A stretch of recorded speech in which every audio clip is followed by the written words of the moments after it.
آیت نمبر 41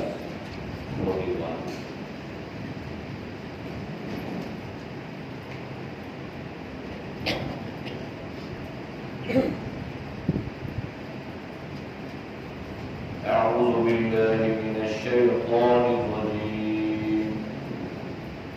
بسم الله الرحمن الرحيم وإن كذبوك فقل لي عملي ولكم عملكم أنتم بريئون مما أعمل وأنا بريء مما تعملون ومنهم من يستمعون إليك أفأنت تسمع الصم ولو كانوا لا يعقلون ومنهم من ينظر إليك أفأنت تهدي العمي ولو كانوا لا يبصرون إن الله لا يظلم الناس شيئا ولكن الناس أنفسهم يظلمون ويوم يحشرهم كأن لم يلبثوا إلا ساعة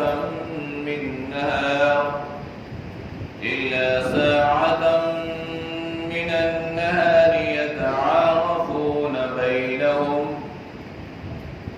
قد خسر الذين كذبوا بلقاء الله وما كانوا مهتدين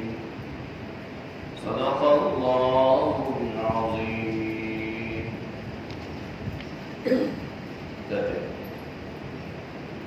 وَإِن كَذَّبُوكَ اور اگر آپ کو جھٹلائیں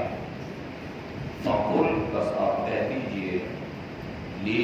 عملی میرے لیے میرا عمل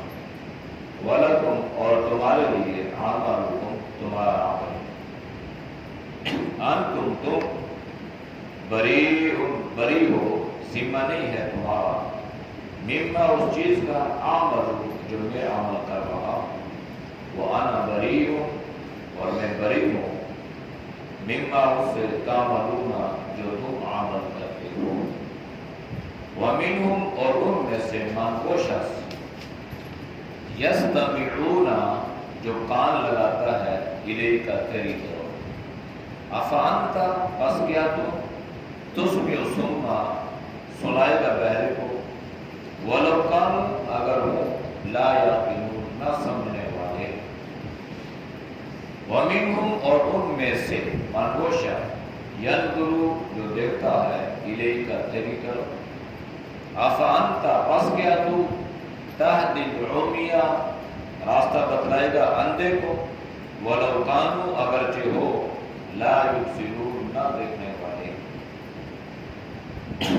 ان اللہ بے شک اللہ لا يظلم الناس ظلم نہیں کرتا لوگوں پر شیئا ذرا ولكن الناس اور لیکن لوگ انفسهم اپنی جانوں پر یظلمون ظلم کرتے ہیں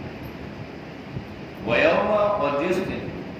یحشرهم انہیں جمع کیا جائے گا کألم گویا کہ نہ یلبسو رہے تھے ٹھہرے تھے الا مگر ساعتاً ایک گھڑی من النہار دن میں سے یتعارفون پہچانیں گے بینہم آپس میں قد بے شک خاسر الذین خسارے میں رہے وہ لوگ کذبوا جنہوں نے جھٹلایا بلقاء اللہ اللہ کی ملاقات کو وما كانوا مهتدین اور نہ تھے وہ ہدایت پر چلنے والے.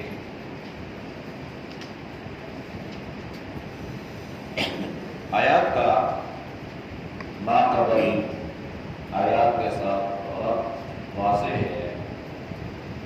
کہ قرآن کریم کے بارے میں یہ کہا گیا کہ یہ اللہ کی کتاب نہیں ہے بلکہ یہ خود ساختہ کتاب ہے. تو دو پہلو سے اس کا جواب دیا گیا۔ ایک جواب تو یہ دیا کہ اللہ کی کتاب ہے، اور اس کی اللہ کی کتاب ہونے کی نشانی اور دلیل یہ ہے کہ یہ پہلی ساری کتابوں کی تصدیق بھی کرتی ہے اور تفصیلات کو بھی بیان کرتی ہے۔ اور دوسری بات یہ ہے کہ یہ اللہ کی کتاب ہے۔ اس کی دلیل یہ ہے کہ اگر یہ اللہ کی کتاب نہ ہوتی، مخلوقات میں سے کسی کا کلام ہوتا، تو کوئی آدمی بھی ایسا کلام بنا کر پیش کر سکتا۔ لہذا قرآن کریم نے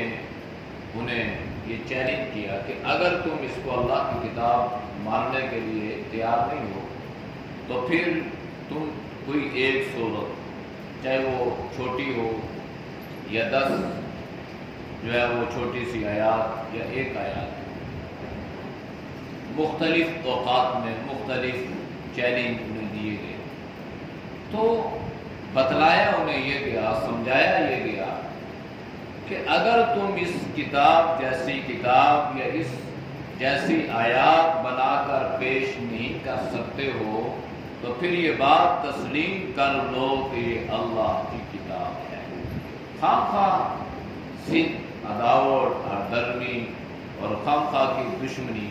یہ زیب نہیں دیتی۔ تم قرآن کریم کی صداقت کو، اس کی حقانیت کو جھٹلا کر سوائے اس کے کہ اپنا ہی نقصان کر رہے ہو، کسی اور کا نقصان نہیں ہے۔ آج کی آیات میں اللہ نے فرمایا آپ صلی اللہ علیہ وسلم کو کہ اتنی واضح دلائل کے باوجود، یعنی بالکل واضح نہ دلائل، بھئی اللہ کی کتاب ہے، دلائل کیا ہے؟ تو اللہ کی کتاب کے دلائل بھی اللہ نے دی، بتلایا بھی اللہ، چیلنج بھی کیا، پھر اللہ نے انہیں پر انگیختہ بھی کیا کہ تم اس کتاب کا جواب ہرگز نہیں دے سکتے ہو۔ لہذا یہ ساری باتیں بتانے کے بعد اللہ نے آپ صلی اللہ علیہ وسلم کو تسلی اور تشفی عطا فرمائی تو فرمایا وَإِن كَذَّبُوكَ، ان ساری باتوں کے باوجود اگر یہ لوگ آپ کی تکذیب کریں، آپ کو جھٹلائیں اور آپ سے یہ کہیں کہ یہ اللہ کی کتاب نہیں ہے بلکہ یہ خود ساختہ کلام ہے، تو پھر اب جو ہے اتمام حجت ہو چکا، دلائل اور براہین سے آپ نے بات کو سمجھانے کی کوشش کی، لہذا اب اس کا ایک ہی حل باقی ہے اور وہ یہ ہے فَقُلْ لِي عَمَلِي وَلَكُمْ عَمَلِ۔ یہ آخری بات ہے کہ اب آپ ان سے یہ کہہ دیں کہ بھائی تم اپنے اعمال کرو اور میں اپنا کام کرتا ہوں، تمہارے بس میں ہے انکار کرنا، تم انکار کرتے جاؤ، اور میری ذمہ داری میں ہے، میرے مشن میں ہے توحید و سنت کو پھیلانا، اللہ کے قرآن کی تلاوت کرنا، دین کی دعوت دینا، اعلاء کلمت اللہ کی اشاعت کرنا۔ لہذا جو میرے بس میں ہے، جو میرے اختیار میں ہے، جو میرے ذمہ ہے میں وہ کر رہا ہوں، جو تمہارے ذمہ ہے تم کرتے۔ یہ آخری بات ہوتی ہے، جیسے والدین اپنی اولاد کو کوئی بات سمجھائے نا تو آگے سے اولاد جواب دیتی ہے اور دیتے دیتے دیتے بات یہاں تک پہنچتی ہے کہ ماں باپ مجبوراً یہ کہہ دیتے ہیں کہ ٹھیک ہے تمہاری مرضی، تمہارا ذمہ، میں سے بری ہوں، اپنی ثوابدید پر، اپنی ذمہ داری پر اگر تم یہ کام کرنا چاہتے ہو ہماری مرضی سے ہٹ کے تو ٹھیک ہے، لیکن یاد رکھنا کہ میں تمہاری ذمہ داری سے ہرگز جو ہے اس سے بری ہوں، میرا اس معاملے کے ساتھ کوئی تعلق نہیں ہے۔ یہ آخری بات ہوتی ہے، یہ اتمام حجت ہوتا ہے۔ اب اس کے بعد سمجھانا نہ سمجھانا، بات کرنا نہ کرنا یہ برابر ہے۔ اس لیے اللہ نے آپ صلی اللہ علیہ وسلم کو فرمایا کہ بس آپ اتنے غم زدہ، اتنے دکھی مت ہوں۔ آپ صلی اللہ علیہ وسلم کے بارے میں اللہ نے فرمایا نا کہ آپ تو رؤوف الرحیم ہیں، آپ آپ تو حریص علیکم بالمؤمنین ہے، آپ کی یہ عادت تھی، یہ تمنا اور یہ حسرت ہوا کرتی تھی کہ ہر آدمی دائرہ اسلام میں داخل ہو اور وہ جہنم کا ایندھن بننے سے بچ جائے۔ بلکہ اللہ کے نبی نے خود فرمایا کہ میری مثال ایسے ہے جیسے کسی آدمی نے آگ جلائی ہو اور کوئی آدمی اس آگ میں چھلانگ لگانے پر باسد ہو کہ میں نے چھلانگ لگانی ہے،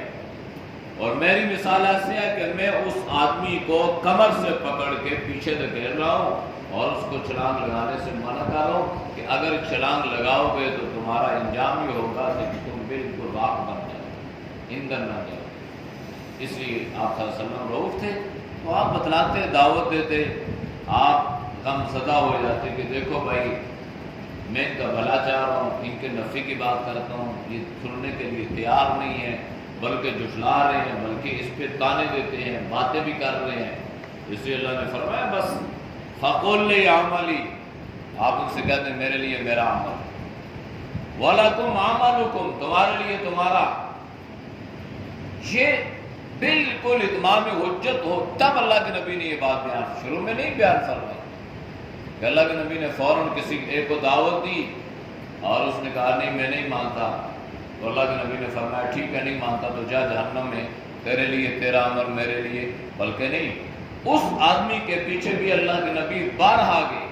بارہا اس کو دعوت دی۔ اس لیے کبھی کسی سے آپ نے انتقام نہیں لیا، بدلہ نہیں لیا، کسی پہ آپ نے غصہ نہیں کیا، کسی کے ساتھ بد اخلاقی کا مظاہرہ نہیں کیا کہ لوگ دین میں داخل۔ سورۃ الکافرون میں نا قُلْ یَا أَیُّہَا الکافرون،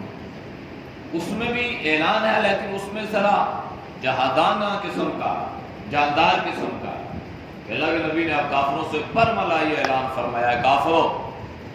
لا اعبد ما تعبدون، میں اس چیز کی عبادت نہیں کرتا جس کی تم کرتے ہو،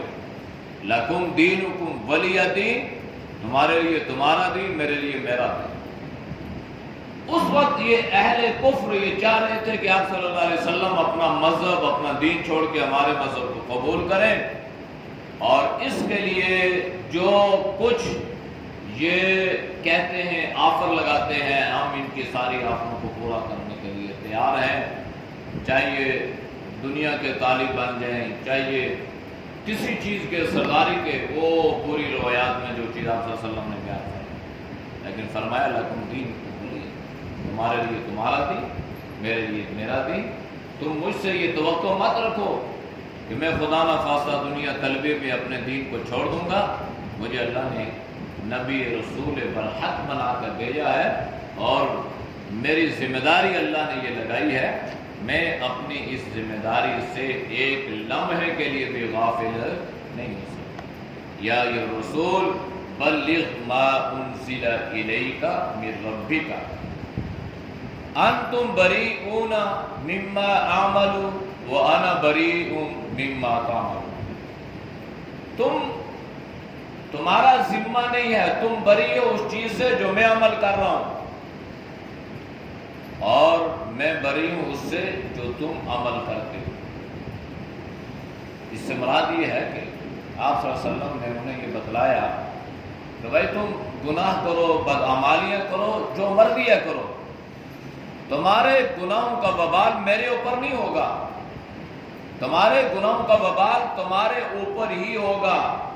تمہارے اعمال کا میں ذمہ دار نہیں ہوں کہ تم اچھا کرو، برا کرو، سفید کرو، کالا کرو، سے جو بھی کرو اس کے ذمہ دار خود ہو، اور میں جو عمل کر رہا ہوں اس کا ذمہ دار میں خود ہوں۔ میرے اعمال کا جواب اللہ آپ سے نہیں کرے گا، آپ اس کے جواب دہ نہیں ہوگے، میں خود جواب دوں۔ اسی لیے آپ صلی اللہ علیہ وسلم نے اپنی بیٹی حضرت فاطمہ رضی اللہ عنہا سے یہ بات بیان فرمائی تھی کہ اے فاطمہ، اس گمان میں یا اس مغالطے میں نہ رہنا کہ محمد صلی اللہ علیہ وسلم کی صاحبزادی ہو، بخشے جاؤ گی، اعمال کرو گی تو اللہ تمہاری بخشش فرمائے گا۔ یہ فرمایا کہ ہر آدمی کے ذمہ اس کے اپنے اعمال ہیں، ہاں البتہ قرآن نے اس کی تشریح یوں فرمایا لا تزر وازرۃ وزر اخری، کسی دوسرے کے عمل کی ذمہ داری دوسرے پہ نہیں ہوگی، اس کا بوجھ کسی دوسرے کی کمر پہ نہیں لادا جائے گا، جس نے جو عمل کیے اس کا بوجھ اسی کے کندھے پہ اسی کے پیٹھ پہ رکھا جائے گا۔ لیکن اس سے مراد یہ نہیں ہے کہ انسان دعوت حق کو چھوڑ دے اور یہ سمجھے کہ میری ذمہ داری نہیں۔ ہاں یہ بات بالکل ٹھیک ہے کہ ہدایت دینا یہ آپ کی ذمہ داری نہیں ہے، نہ اللہ اس بارے میں آپ سے پوچھے گا۔ پیغام کا پہنچا دینا، حق کا سمجھا دینا، یہ ہماری ذمہ داریوں میں سے ہے، اس سے غافل نہیں ہونا کہ آدمی یہ سمجھے بھائی میں نماز پڑھ رہا ہوں، مجھے اللہ میری نماز کے بارے میں پوچھے گا، میں کسی اور کی نماز کا ذمہ دار نہیں ہوں، یہ غلط ہے۔ کیوں؟ اس لیے کہ آپ صلی اللہ علیہ وسلم نے ایک حدیث میں فرمایا الا کلکم راع، کہا کہتے ہیں چروانے والے، خبردار آپ میں سے ہر ایک چروایا نگہبان، اور کلکم مسئول عن رعیتہ، آپ نے فرمایا کہ خبردار آپ سے آپ کی رعایا کے بارے میں پوچھا جائے گا، سوال کیا جائے گا۔ اولاد یہ رعایا میں سے ہے، ماتحت نوکر چاکر یہ رعایا میں سے، جس سے معلوم یہ ہوا کہ جو نگہبان ہے نا، ذمہ دار، گھر کا جو ذمہ دار ہے، سربراہ ہے، برادری کا جو نگہبان ہے، سربراہ ہے، کنبہ قبیلے کا جو نگران ہے، ذمہ دار ہے، کسی ادارے کا جو ذمہ دار ہے، نگران، جو بھی ذمہ دار ہے، جہاں کہیں بھی انفرادی یا اجتماعی طور پر وہ اپنی رعایا کے جوابدہ اللہ کی عدالت میں ہوگا۔ اب ان کو ہدایت ملی یا نہیں ملی اس کا جواب نہیں ہے، صرف پہنچانے کا ذمہ دار ہے۔ بھئی آپ نے اللہ کا پیغام اس تک پہنچایا یا نہیں پہنچایا؟ آپ کا کام یہ ہے کہ آپ مثال کے طور پہ گھر میں سربراہ ہیں، آپ بڑے ہیں، بزرگ ہیں، تو جس طرح دنیاوی اعتبار سے آپ کی اولاد آپ کی بات کو اہمیت دیتی ہے، تو اسی طرح اس کو دینی اعتبار سے بھی اہمیت دینی چاہیے۔ اور وہ کیا ہے؟ اگر اولاد خدا نہ خواستہ کسی گمراہی پہ ہے، کسی گناہ میں ہے، کسی غلط بات میں، غلط طریقے میں اگر وہ جو ہے وہ اس میں ملوث ہے، تو اس کو اس سے بچانے کی فکر کرنا، ترغیب دینا، یہ ہماری ذمہ داریوں میں سے ہے۔ باقی اس کو ہدایت ملتی ہے نہیں ملتی، وہ رائے راست پہ آتا ہے نہیں آتا، یہ ہماری ذمہ داری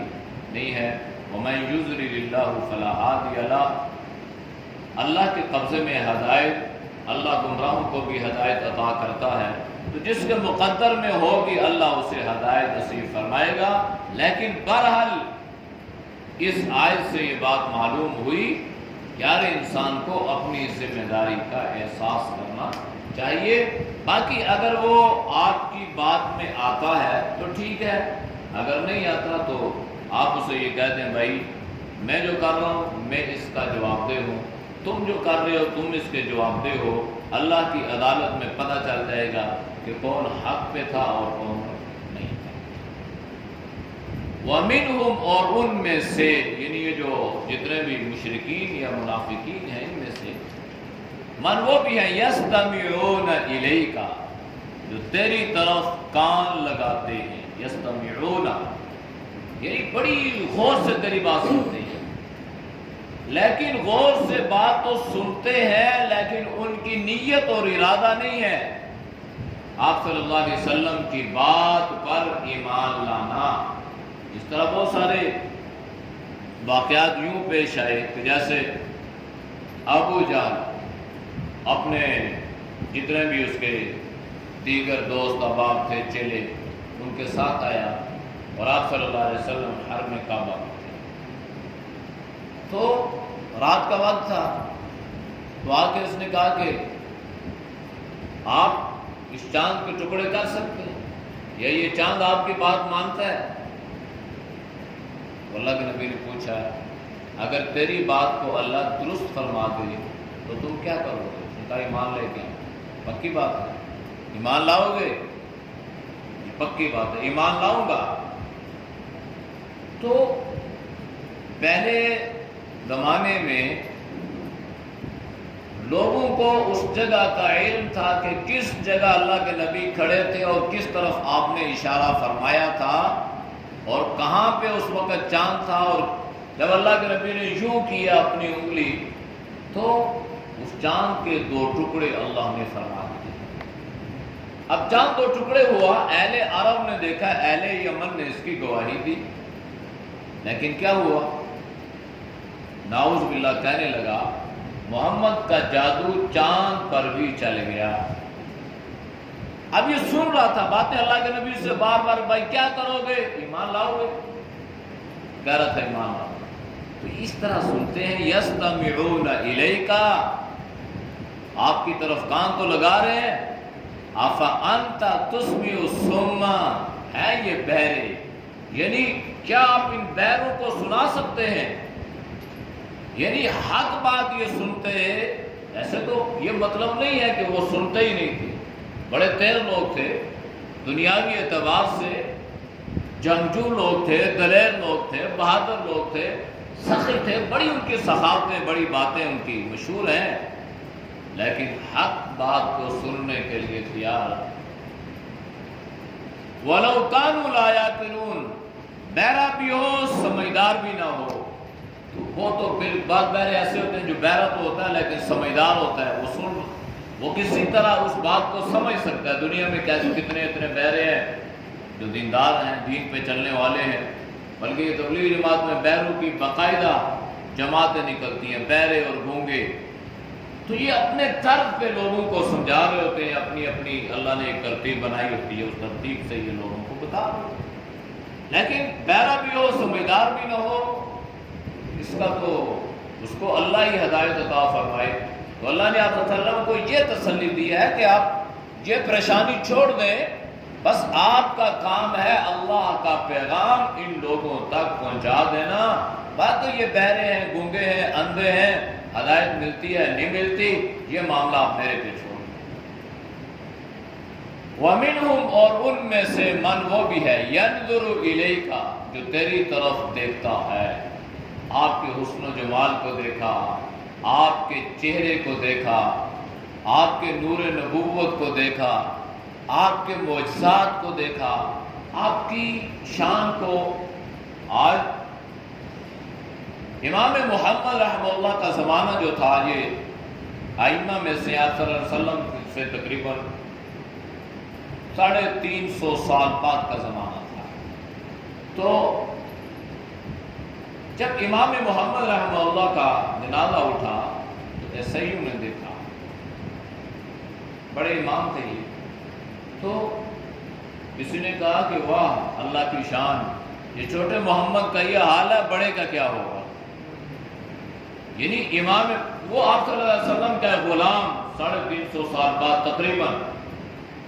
تو جب اس کے چہرے کو غیر مسلم دیکھ کے یہ کہہ رہا ہے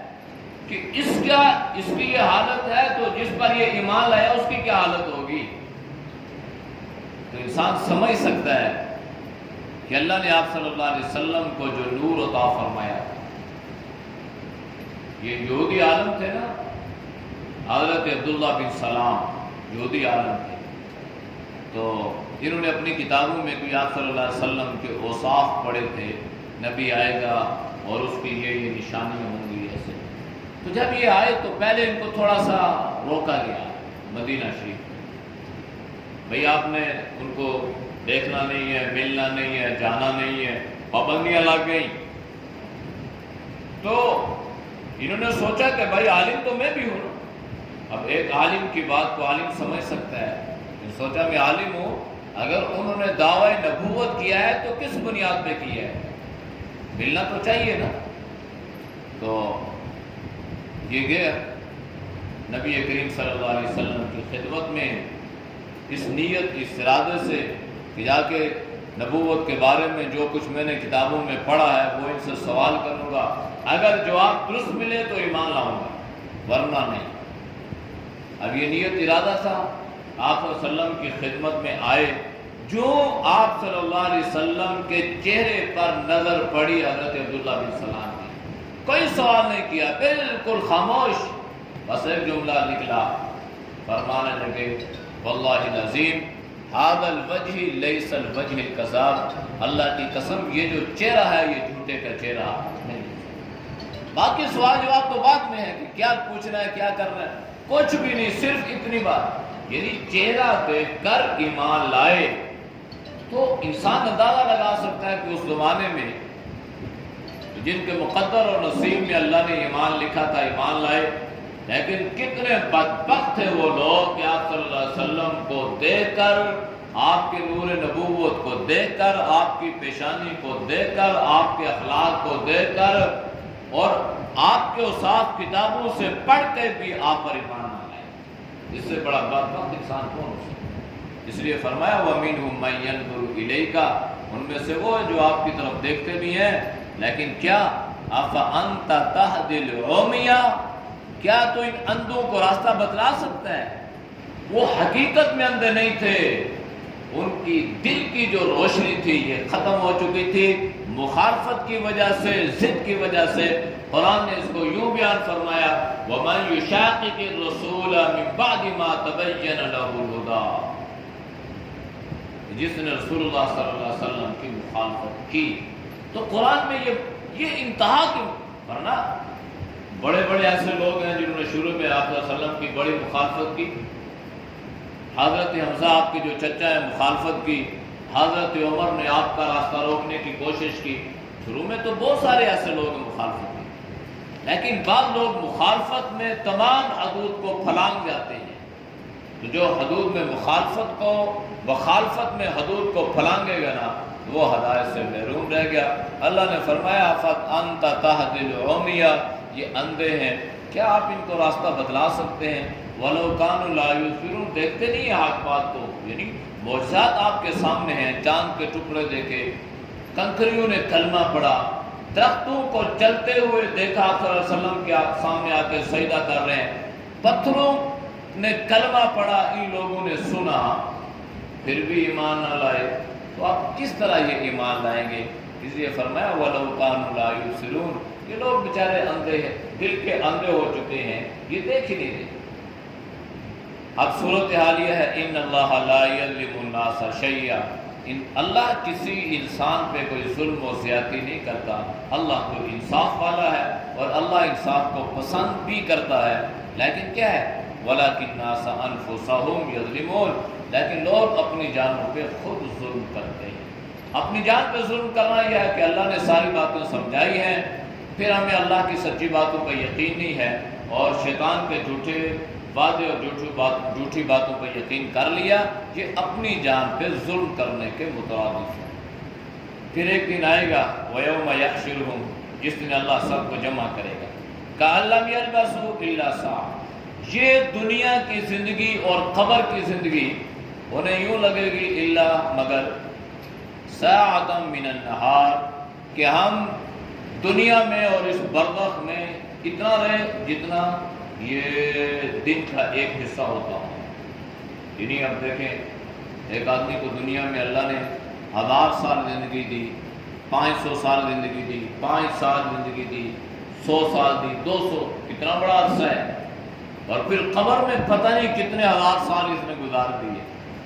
دنیا کی زندگی اور برزخ کی زندگی کس کیفیت میں گزری اللہ جانتا ہے، لیکن وہ آخرت کا غضب اور وہ ہولناکی اور وہ تکلیف اور وہ وحشت جب اس پہ سوال ہوگی نا، دنیا کی تکلیفیں، دنیا کے ایام اور عالم برزخ کی زندگی اس سے یوں لگے گی جیسے وہ تو دن کا ایک حصہ تھا۔ انسان کی فطرت ہی ہوتی ہے نا، خوشی کے لمحات کو انسان فوراً بولتا ہے اور غم تھوڑا سا بھی ہونا اس سے ساری زندگی اور یوں انسان سمجھتا ہے کہ جیسے اس نے کبھی کوئی خوشی دیکھی نہیں ہے، یہ ساری زندگی تکلیف میں گزارا ہے، اور تکلیف کے جو دن ہوتے ہیں، جو راتیں ہوتی ہیں، گزرتے بھی نہیں ہیں۔ رات کو انسان میں تکلیف ہو جائے، کسی بھی قسم کے مرض میں مبتلا ہو جائے، انسان انتظار کرتا ہے کب صبح ہوگی۔ یہ دن تو اب انسان کو یوں لگے گا جیسا یہ دنیا میں ایک سال رہا، ایک گھڑی رہا، یا دن کا کچھ حصہ رہا، یتعارفون بینہم، آپس میں ایک دوسرے کو پہچان لیں گے۔ امام قرطبی رحمۃ اللہ علیہ نے لکھا ہے کہ جب قبروں سے اٹھایا جائے گا پھر تو یہ ایک دوسرے کو پہچان لیں گے۔ پھر جب یہ حساب کتاب اور محشر کا سارا سامان کے سامنے، پھر اللہ کی وحشت اور خوف اور ڈر، پھر ایسی نفسا نفسی طاری ہو جائے گی کہ انہیں تو اپنے بارے میں بھی پتہ نہیں ہوگا کہ میرے جسم پہ کپڑا ہے یا نہیں ہے، میں ننگا ہوں یا نہیں ہوں، کیا کیفیت ہے میرے اوپر، تو اس وقت پھر ایک دوسرے کو نہیں پہچانیں گے۔ بہرحال یتعارفون بینہم، یہ آپس میں پہچان جو ہے یہ ہوگی، کم ہوگی زیادہ ہوگی، لیکن قبر سے اٹھنے کے بعد میدان حشر میں انسان ایک دوسرے کو پہچانے گا۔ قد خسر الذین، بے شک خسارے میں رہے وہ لوگ، کذبوا بلقاء اللہ، جنہوں نے اللہ کی ملاقات کو جھٹلایا، وما كانوا مہتدین، اور وہ لوگ ہدایت پر اعوذ باللہ من الشیطان الرجیم، بسم اللہ الرحمن الرحیم، وَإِن كَذَّبُوكَ فَقُل لِّي عَمَلِي وَلَكُمْ عَمَلُكُمْ أَنْتُمْ بَرِيئُونَ مِمَّا أَعْمَلُ وَأَنَا بَرِيءٌ مِمَّا تَعْمَلُونَ وَمِنْهُمْ مَنْ يَسْتَمِعُونَ إِلَيْكَ أَفَأَنْتَ تُسْمِعُ الصُّمَّ وَلَوْ كَانُوا لَا يَعْقِلُونَ وَمِنْهُمْ مَنْ يَنْظُرُ إِلَيْكَ أَفَأَنْتَ تَهْدِي الْعُمْيَ وَلَوْ كَانُوا لَا يُبْصِرُونَ إِنَّ اللَّهَ لَا يَظْلِمُ النَّاسَ شيئا ولكن الناس أنفسهم يظلمون ويوم يحشرهم كأن لم يلبثوا إلا ساعة من النهار يتعارفون بينهم قد خسر الذين كذبوا بلقاء الله وما كانوا مهتدين